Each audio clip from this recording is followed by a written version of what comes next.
The city that God forgot. I saw the poster on the wall yesterday. They're offering $25,000 for my head. I didn't stop, only glanced at it for a few seconds before walking on. They know I'm in the area, and they'll find me eventually. And when they do, they'll finish me off. They won't even think twice about it, and they'll lose no sleep over the life they've ended.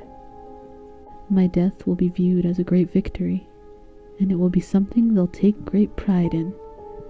I knew that this moment was coming. I have realized that for a long time now. The rumors have been circulating, people have been talking, and everybody wants to know who I am and where I'm hiding. It's just normal human behavior, I guess. We as a species are curious by nature, and we will not stop until we have our curiosity satisfied.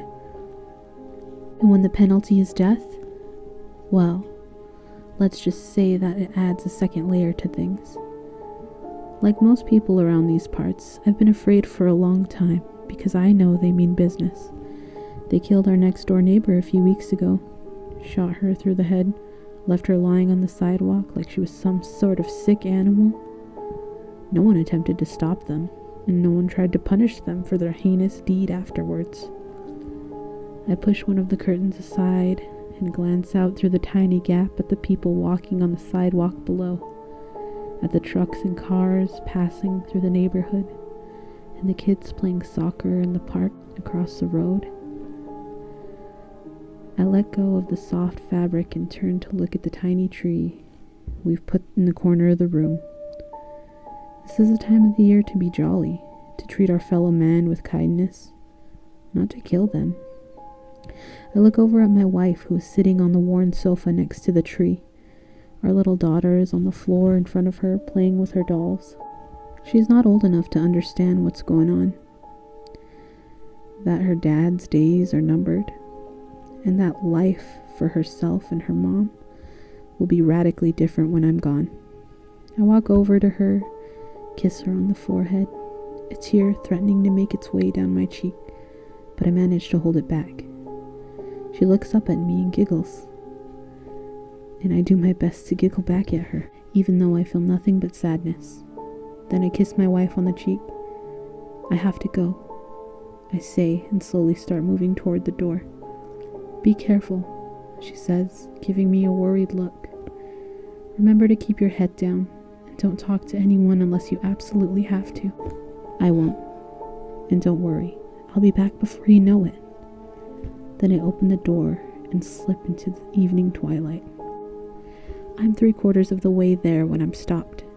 Not by the people who are after me, but by the crowd that has gathered outside one of the many apartment buildings in this area, positioned at a strategic location.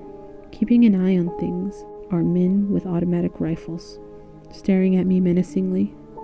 I look away and feel my heart pounding in my chest. Do they know?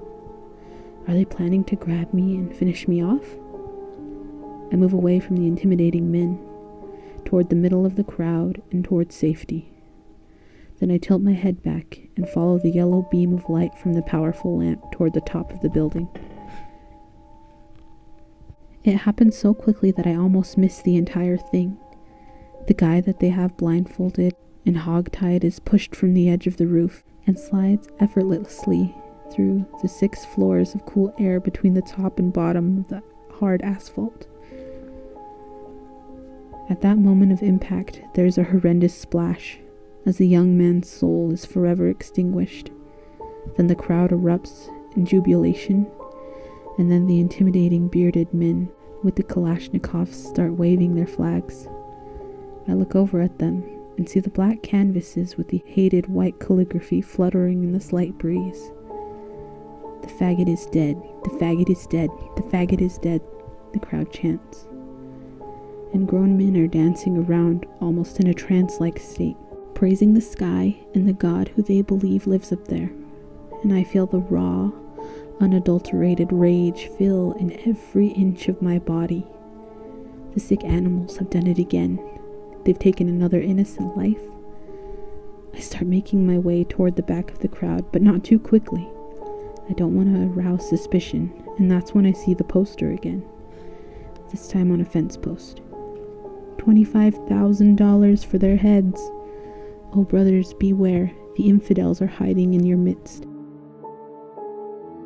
so they can feel the almighty God's just fury. I feel an ice-cold shiver run down my spine. I subconsciously touch the cross hanging on the necklace under my shirt. I'm a dead man walking. I know that. And it's only a matter of time before they'll get me. I'm a member of a religious minority, living in a country where religious minorities are slaughtered like animals. And no one in the international community really seems to care. If the intimidating men with the beards were to see the necklace under my shirt, if they were ever to see the tree in my flat, they would kill me in an instant. But I cannot change who I am. I cannot renounce my faith, and I cannot, under any circumstances, cave to cowards who need guns to win their arguments. Then I turn away and start walking again, hoping that I will be able to spend a little more time on earth, hoping that I will be able to tell my daughter and wife that I love them a few more times. I pray that I won't be the next person pulled over and flung from the rooftop, or that I'll have my head cut off in front of the jubilant mob. I pray, but I'm not optimistic. But as long as there is life, there is hope. And as long as there's hope, there's always the will to go on. And there's the belief that things will eventually improve. Even this life has been transformed into a living hell.